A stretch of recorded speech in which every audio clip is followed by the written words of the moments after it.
Odyssey's going back to school, and we've got all the supplies you need, like A+ exclusive music stations and podcasts to help you or your student excel. Wake up and get the school day started with Acoustic Sunrise, the best mix of acoustic pop. Hit the books with Classical Odyssey, passionate classical music to help you focus while you study. Listen to essential school podcasts like Grammar Girl's Quick and Dirty Tips for Better Writing, and be inspired with TED Talks Daily. Get back to school with new exclusive stations, plus all your favorite local radio stations and podcasts on Odyssey. There was stories of these girls that would leave his house and they would have to swim out in the lake and get away from them. He has a secret, like the secret room in his house. He put me in there, she said. I don't want anybody to die anymore. I don't want anybody else to die. I'm looking for Ashley. Season 3 of Up and Vanished is available right now. Listen for free on Odyssey, Apple Podcasts, or wherever you get your podcasts. Your official station to talk Giants. The Fan on 101.9 FM and the Odyssey app.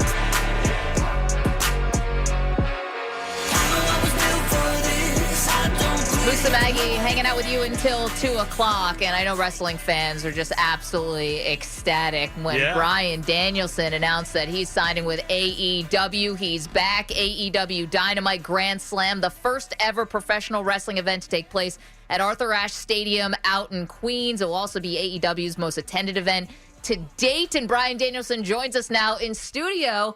It's so good to see you. Yeah, it's great to be here. It's great to be the first in-studio person. You are. Like, that's so cool. In 2021. Yeah, 2021, since Gary V was the last one, March of 20. It's been a March long of 19, time. No, yeah, it's been a while. It is great to see your face. Yeah. It's great to see you back doing what you love. Let's first talk about this. The WWE switch now to AEW. Why now?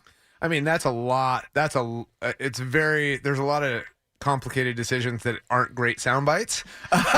But one of the big things is AEW just seems like a lot of fun, right? Yeah. There's a lot of matches, including the match that I have tomorrow, that I looked at and I was like, oh man, I would love to do this. And like the match with Kenny Omega, to me, feels like the biggest match in my career. And because I'd been watching, Kenny and I had wrestled before, like 10 plus years ago, before I was in WWE. And he wasn't where he's at now. Like I watch all sorts of wrestling. I love wrestling. So I'd watch it when I was in WWE. I was like, whoa. Like he was doing the lighter weight division in Japan, and I was watching it going like, whoa, Kenny's getting awesome. Then he moved to heavyweight, and he was just like doing some of the best wrestling in the world. And so I saw that, and when I was able to come to AEW, I was like, this is the match I want. And then doing it at the first show in New York City at Arthur Ashe really just feels like it could be a huge momentum shift for AEW. Oh, no doubt. And Brian, but and I think AEW fans are excited. They love what you do in the ring. Before you move forward, you had to say goodbye. Talk a little bit about the thanks you gave to the WWE, Vince, and everybody, and obviously coming to a new era now for your career in the AEW. Yeah, it just felt I felt like I needed to say thank you to WWE publicly. I mean, I've said things to people privately, but I needed to say it publicly just because not only the people within WWE, but the WWE fan base. Yeah. I think some of them felt a little bit betrayed a little bit, There's a level of tribalism in where it's like, hey, I'm WWE or I'm AEW. And I just wanted to transcend that a little bit and just be like, thank you, because you guys have given me these incredible moments. And not just that, I wasn't able to say goodbye to everybody. Like as far as like camera people that I loved, like the creative team that I loved, right? All these different people, the catering people who had made specifically vegan meals for me for years and years and years. Yeah. And I'd go up and ask them, hey, I'm sorry, could you, I'm shy, and like, could you make me something? And they did it without any hesitation every week for years. You know what I mean? I'm talking about good people that you form great relationships with. And then not to mention, the people that you form more complex but very deep relationships with, like Vince McMahon, like my friends, like the wrestlers who you spend so much time on the road with. So yeah. Vince McMahon and Tony Khan. So two guys who are the top dog in both of these companies. Are there similarities between the two? There's huge similarities and there's huge differences, right? I think if you were to speak to both of them, if you were to interview both of them, I think you would be like, wow, you couldn't meet two more different people. But I see a lot of similarities in them. And one of the things that I think they would both respect about each other is the hard work, as far as like, neither of them sleep much, right? Yeah. And because they take on so much, right? And I think that's incredible. One of the things that's very different is communicating with them. Right? Like when you first communicate with Vince McMahon, it's very intimidating because he's somebody who speaks deliberately. You ask him a question, he won't answer right away. And not because he's trying to impose his will on you or anything like that, just because he doesn't want to give you a thoughtless response. When you talk to Tony, you can feel Tony's excitement. And you can feel like one of the first things, because I don't remember meeting Tony. But we had met previously, like several years ago. It was probably just like oh, hi, and so, but anyways, I was walking out right before All Out, and Tony's like, Brian, it's so great to see you. Gives me a big hug, and literally right before I'm about to go out, he goes, Brian, let's go. And it was just like, it was just wild. You know what I mean? So yeah, I really enjoyed talking with Tony on the phone and all that kind of stuff, and all the interactions we've had have been great. So, but sorry, just want to follow up there. We talked to CM Punk not too long ago, and he said it was a real feeling out process. He didn't want to be like an AEW sort of guinea pig. He wanted them to be established first, and then he would see if it fit with his life at the time. Did it take a lot of convincing to get you over to AEW? Oh, no, there wasn't any convincing that Tony could do. I'd already seen the product. Like, it was a different situation. I was under contract with WWE. The hard thing for me is my loyalty to specifically Vince McMahon. Sure. Like, yeah. I have a great relationship with him. I love that man. And he's done so much for me and my family. And the things that I've learned and all that kind of stuff. And so so that was the hard thing. And there was also, a lot of people look at it in terms of there being two options. You're either going to be with WWE or AEW. But part of me was like, or I could just do like an independent schedule where I don't sign with anybody. So that kind of leaves me a little bit. Did you think about that? Yeah, I did. And I also thought about not coming back to wrestling at all, in the sense of, at least for the next couple of years. I wanted to take the summer off because my daughter started preschool, and just being at home with her every day. Her whole life, she's 4. I've left every week, almost every week. And just being able, I loved it, she loved it. Me being home every single night. And now that I'm gone, she's like, I FaceTime her every night, and it's just like, Daddy, I miss you. I miss your cuddles. Oh, gosh. And Mama doesn't cuddle me like you. Mama, and I said, you don't like Mama? You don't like Mama's cuddles? No, I love Mama's cuddles, but you cuddle me different, and like all that kind of stuff. And so it's like, that was part of the thing, and the idea of maybe stepping away until my son starts preschool, so I could be there every day for him and every day for my daughter and that sort of thing. But then you just like, well, then I'm missing the last probably 4 years of my productive athletic career. And I might not be the same at 45 that I am at 40, So yeah, lots of things to unpack there. Yeah. Do you think, Brian, Punk is in the AEW? Like, because we asked him when we interviewed him, like, and you guys are very close. When you look at, yourself and Punk and now joining the AEW and having that connection, do you think it's kind of works hand in hand? There's a correlation there? Yeah, I think we're going to work really well together. I think that the thing, even if I didn't come to AEW, Punk would have been incredibly successful. And this is why I know, is because when I first met CM Punk, it was on the Independence at a show actually in New Jersey. And he fractured his skull that night. It was a tournament. And so I barely met him. And then he gets rushed to the hospital, right? But that was a man whose passion for wrestling, you could just see bleeding out of him. And then I would see him in WWE, and it just wasn't the same guy. And now I see him at these shows, and granted, I've only been at 3 shows, but you see him so happy, and you see him like there's an energy about it, right? That bleeds through, and so that's how I know he's going to be successful. Vince, you have closure. You mentioned, you seem like a very loyal guy, very appreciative of everything that Vince did. You mentioned the special bond that you have with Vince McMahon.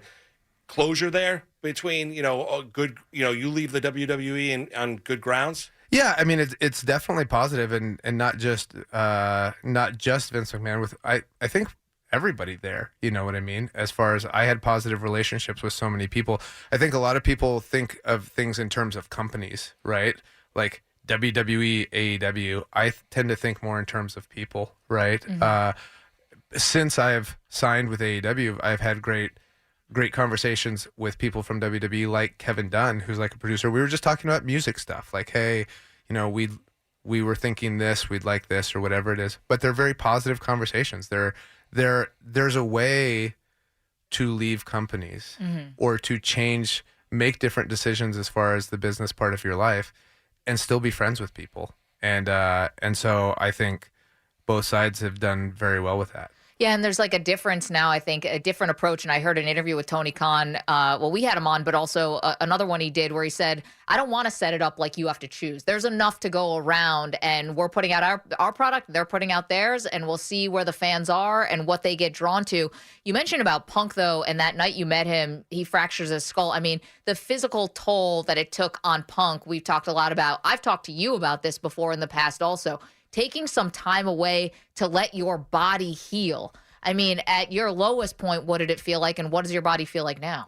So at my lowest point was actually right around WrestleMania 30, which was most people would consider the high point of my career. Peak, right? One of your peaks. Yeah, but I was, at the time I had some nerve issues due to my neck, so like I was in tremendous pain and that sort of thing. Then I ended up losing all the strength in my right arm. So one of the things I was very proud of is I main evented WrestleMania, and me and my wife shared a 2010 Honda Fit that didn't have automatic locks. Like, that's something I'm very proud of. That's a real juxtaposition there. Yeah. Hundreds of thousands of people and millions watching, right? Yeah. A couple weeks after WrestleMania 30, I couldn't unlock the car with my right hand. Wow. And so they said, the nerve pain is one thing. We can kind of like mitigate that, but once you start losing strength, we're risking permanent damage. So then I had to have neck surgery. That was the worst I ever felt. But then even with the other stuff is concussion related. And when I was kind of forced to retire, it was more based out of like, because I lied to them, right? That's a good lesson to a lot of people. Like when you're talking your medical history, be very honest, because it was, some things were uncovered that it was just like, wait a second. It's not that we don't think you can wrestle, but we can't trust you anymore with your body, that sort of thing. And, but on the flip side of that, for myself, I feel like I'm a machine who's like, I can do anything, right? And so it's like, I feel great right now. Like I'm 40 and I feel better, infinitely better than I did before WrestleMania. Are you on the TB12? Is that what this is about? Oh, do you know what? I got the book. Yeah. But you know what? There's actually... My wife loves the book. Yeah. There's actually a very similar philosophy in the idea that... And it's different because Tom Brady doesn't have to go out in spandex underwear. And he doesn't have to worry about aesthetics. All he has to worry about is playing football, right? We do have to worry a little bit about aesthetics in wrestling. But one of the things I've taken from him and LeBron James is this idea of investing in yourself. Like LeBron James came out and said, like, he spends $1 million every year on his body. Now, I don't spend $1 million every year on my body, but I've dedicated 10% of the money that I earn to improving my health. And that's not just like, okay, joints, all that kind of stuff, and the way that Tom Brady talks about it, but also brain health, doing hyperbaric oxygen therapy, all this different kinds of things, so that so I'm 40. By the time my son turns to the age where he wants to wrestle me the way that I wanted to wrestle my dad at like 15 and 16, right? And like, okay, you want to challenge your dad, right? Yeah. Like, I want to be able to do that with him. Yeah. And that puts me at like 55. I'm just like, well, I got to be 55 and be able to goblet squat 100 pounds and all that kind of stuff and do all these things so that I can be there mentally and physically for my kids. I also don't want like my daughter to be in high school and her to like ask me about chemical bonding or whatever it is and not being able to explain why hydrogen bonds to oxygen, or the difference between like, hey, CO2 into the atmosphere does these things, but it also creates H2CO3, which is acidic water, right? Yeah. And so it's like being able to explain those things to my daughter. I want to be able to still have the faculties to do that, so. Brian, we got to ask you because I've watched your reality show, right? You and your wife, your fam. My wife loves it. Right? I hate how you call it my reality show. Congrats to your wife on getting in the Hall of Fame. No, by the way. It's a great show. Yeah. You come across great. My wife loves you. I mean, and she enjoys watching your ring as well. But it created you get to know you guys a little bit. What is it like for those that have never done it? What's it like filming a reality show and having the cameras there all the time? It's too much. That's what it is. And I think that's coming from a professional wrestler. It's too much. And I think, and maybe because I was also a professional wrestler. So it was like you come from the road, you're tired, all that kind of stuff. You come home, and then the little bit of time that you have with your family is spent in front of a camera or preparing to be in front of a camera. Or like, hey, you need to change your outfit because this is going to look like a different day. And I'm like, I don't want to change my outfit. Like I've worn the same T-shirt the last 3 Dynamites that I've been on, right? Like, so I'm not somebody who is religiously changing his clothes. So so those sorts of things. That said, like you have to look at everything as for the positives and try to minimize the negatives. One, I was able to meet some incredible people that like film the show. Like I had great relationships with 2 guys specifically, Justin and Cody, who nobody will ever know besides, them, then when I say this. But like, I love talking to those guys. Like we would just be riffing before we even start the show. And they're just great people. And I love that. I love that interaction. But then once we start filming and highlighting the negatives, like in my wife and I's relationship, and everybody's relationship has problems, of right? Course, yeah. And so Normal. it's like, and a lot of your relationship problems, it's not only easier but better to minimize the bad habits of your partner, right? Like I want to look at my wife, and I want to see when I look at her, I want to look at her through the prisms where I. Almost similar to where I first met her, where you're seeing the glow and you're seeing the positive and you're seeing all these things by focusing on the negative for say hours at a time. Like, hey, could you guys go back to that where Bree was being a little bit negative? And it's just like I've mentioned to you guys before, I would love for there to be a study on people in reality shows to see what the divorce rate is because you focus so much on the negative. Yeah, like let's go back to the time when you left all your laundry on the floor and you didn't pick it up. Yeah. Let's unpack that. Did you really like that dinner? Or no? What did you mean by that? Obviously, you're somebody who values relationships. When you're talking about the behind the scenes, camera guys in reality show and how much you like them, the people behind the scenes at AEW now. But we talked to CM Punk about the locker room, and we asked him, like, do you want to be a mentor to the, what can you bring?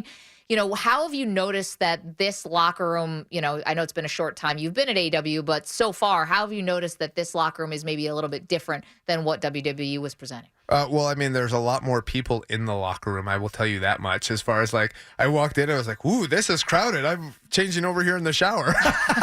but I like the WWE locker room, and I thought it was a fun locker room and all that kind of stuff. But there's a lot more younger people in the locker room. I would never personally take on say like, hey, I'm here to be a mentor, and neither is Punk, right? But there will naturally form those relationships. My mentor is William Regal with WWE, and that doesn't happen overnight. Right. That's something that there has to be a trust established. There has to be a bond established, that sort of thing. But do you see someone you want to take under your wing, though, or that you see as so much potential? You're like, I can help this person. Like, I mean, you've had so much experience. To name one person is to leave out so many people, because when I look at the youth in AEW, that's one of the things that's very exciting about it. But like, there's obviously people like Darby Allin who are already incredible. There's people like Jungle Boy. There's MJF who's from around here, you know what I mean? But then there's people like Dante Martin, who's like 20 years old, you know what I mean? There's somebody like Daniel Garcia, so those Dante Martin and Daniel Garcia are two opposite ends of the spectrum if you don't know who they are. Dante Martin I watch all sorts of wrestling, and I've watched it since I was a kid, right? Wrestling from all over the world. I feel like I've seen every move that there's ever been until I saw Dante Martin, and he did something I'd never seen before. And I was like, oh my God, and he's only 20 years old. And then on the flip side, Daniel Garcia, as opposed to doing the high flying stuff, is a very technical based wrestler. And I was like, ooh, that reminds me of myself when I was his age. And so, but it's really one of the things with mentorship, I feel like, is the personalities have to bond together, and it doesn't matter if the styles of wrestling are the same. Right. It's more about how you handle somebody, how you deal with situations. William Regal, I would have had many more mental breakdowns if it weren't for William Regal, who was like, hey, if you change your perspective like this will help you. And yeah, I couldn't be more grateful for that. You know, Brian, Punk, when he joined us, said, and I know Tony Khan said there's a lot for everyone to go around, right? But he also said, there is competition, right? It is, you are competing. Do you view it as competition now, AEW? Now you're competing with the WWE? Oh, competition in that sense. I mean, I'm sure, and especially at a higher level. And I'm not talking about higher level of performance. I'm talking about like when you're talking about business. Right. Because in a couple of years, both TV deals come up with, and that's how both companies make most of their money is through the TV deals. And there's going to be some competitive bargaining going on as far as like who gets what. And the person who has the better ratings is going to get the more money. Right. And then that's better for everybody. So obviously there's that level of competition. One of the things that I love is that Tony's view of wrestling comes from a wrestling fan's perspective, and it's really like a modernization of professional wrestling. But what WWE does is more entertainment, and you can see it in the way the shows are presented, right? The very first segment in most WWE shows is an interview setting up kind of the entertainment for the rest of the night. AEW almost always starts off with a wrestling match. And one of the things that I love about both of them, rather than being competition, is it gives wrestling fans like, hey, what do you like better? Like, it gives you that. Yeah. Some people are going to like both. I also think it's great for the wrestlers in the sense of you look at somebody like Malachi Black in AEW or Ruby Soho, who weren't able to get many opportunities in WWE. Now they're in AEW. Ruby Soho's in a championship match tomorrow night. Also on Rampage on Friday, her and Britt Baker were like the greatest promo ever. It was so good. And, not being able to do that. So giving talent opportunities in both, and it's going to eventually go the other way. Somebody in AEW is underutilized. They go to WWE and people are really going to see what they can do. But I just think, so there's a competitive nature. I think it's like me, myself, I'm more competitive within myself as far as being the best that I can. But I'm not going to lie. If I see somebody do something incredible in WWE, I'm going to be like, dude, I can do better than that. Always comes out. Well, that's my last question for you. And, of course, Bryan Danielson is our guest. AEW Dynamite Grand Slam happening in Arthur Ashe tomorrow. What's left for you to prove in wrestling? Like, what more do you want out of your career?